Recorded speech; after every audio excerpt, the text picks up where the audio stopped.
From the Oklahoman newsroom, this is an OSU update. I'm Jenny Carlson here with John Helsley. John, we know what a tough job opposing defenses have with the Oklahoma State wide receivers, and it looks like what the challenges presented by James Washington may be creating some advantages, especially for Jalen McCleskey in the middle. What's going on here? Well, you're exactly right, Jenny. James Washington obviously so good out there on the edge, demanding a lot of extra attention from defenses. It's really opened things up in the middle for Jalen McCleskey. He had a couple of long touchdowns against Texas.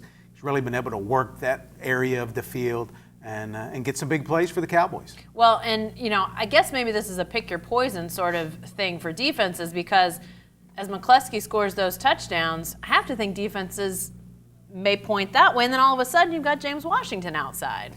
It does. It becomes a pick your poison situation, and where are you going to give help? And obviously James Washington is a receiver who needs help. He's been one of the dynamic playmakers in the Big 12 all season.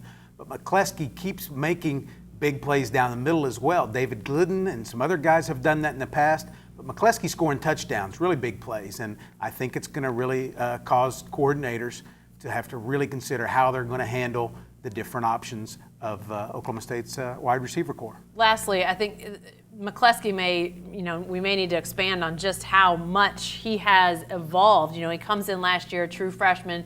We see him most on those punt returns when he gets tossed around like a rag doll.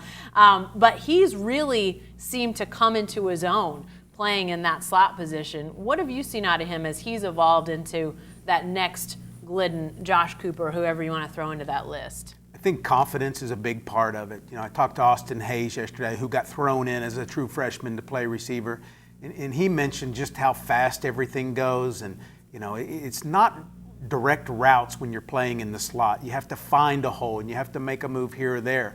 And so that comes with time and experience. And I think what you're seeing with McCleskey is he's just becoming more comfortable and more confident in there. All right, the challenge of defending Jalen McCleskey, James Washington, and all the rest of the Cowboy receivers falls on Kansas this week. That's an 11 o'clock kick from Lawrence. Be sure to stay with the best coverage team anywhere at newsok.com and every day in the Oklahoman.